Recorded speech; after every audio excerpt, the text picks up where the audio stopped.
અમે આવી ગયા સવારમાં અમારા ખેતરમાં બગા ખાતા ખાતા અમે જોયું ત્યાં તો સવારમાં આવી ગયો વાયર અંદર. અમે હડતા હડતા આવી ગયા અમારી ફળીને ડોકો જોયો, ડોકામાં જોયું તો કોઈ હતું નહીં. અમે આવ્યા હતા 15 દાડે ઘઉં જોવા હતા ત્યાં તો રેડી હતા. અમે ઘઉં જોતા જોતા આવી ગયા ફળીએના ડાળીએ અને ફળિયું ડબ્બલ વળી શાક કરે એવી.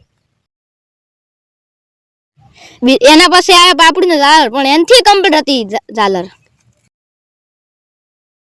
અમે જોતા લેબુ મને અચાનક વાગી અમે જોતા હતા કહું ને અમે અમારા ક્ષેત્રમાં ફરતો હતો વાઘ. અમે ફટાફટ દોડી હેડ્યા હોયથી.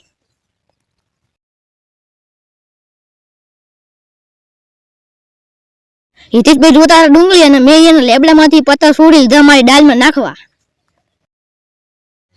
હું છોડતો લેબડા, હિતેશભાઈ તાચા હું જોતો લેબડા, હિતેશભાઈ જતા ડુંગળી જોવા. હું જોવા જતો ડુંગળી, મને સુબાનો ઝાટકો,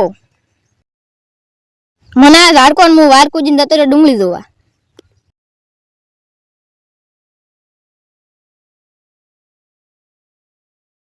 અમે જોયું ત્યારે ડુંગળી ભૂંડે ભાજેલી હતી. મારો હિતેશભાઈ હાથમાં ડુંગળી હતી, હિતેશભાઈ નાખી દીધી પોઈ. મારે ખાવાની નથી ડુંગળી, મેં એકદમ કાઢી દીધી. પછી મને હિતેશભાઈ ડુંગળી જોવા ચડ્યા ને 100 ફેર ઓટા માર્યા. અમે જોયું ત્યારે તો ભૂંડાની બહુ બગાડ કર્યો હતો. અમને ઈરાદો થયો ઝાટકો મેળવાનો. લગ પૂરો.